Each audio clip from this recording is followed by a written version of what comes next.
warahmatullahi wabarakatuh. Sampurasun tepangkeun nami simkuring Tri Utami Agustin.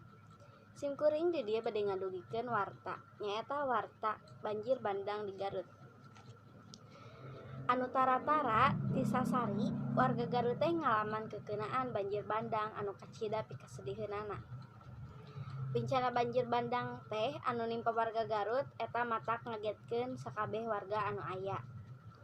Dumasar kana data anu aya, teu kurang ti 16 jalma anu lainna nu acan kapanggih. Tantu eta teh banjir bandang matak ngajadikeun warga Garut sedih jeung kaget. Bencana banjir bandang daerah Garut teh kajadianana dina tengah peuting di Kecamatan Torogong Kidul.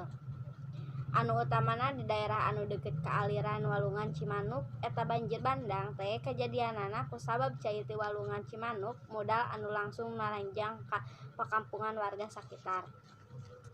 Luhurna eta cai anu ngeueuman pakampungan warga teh nepi ka 1,5 atawa 2 meter.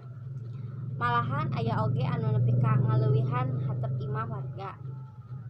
Banjir bandang anu diakibatkeun ka hutan gede oge dijadikeunana di Kabupaten Sumedang anu natangga jeung Garut. Dibejaan ku pajabat satempat supaya palawarga waspada sabab aya pamungkinan hujan anu gede bisa turun deui jeung ngakibatkeun banjir. Rupina mung sakitu ti simkuring mugia manfaat. Wassalamualaikum warahmatullahi wabarakatuh.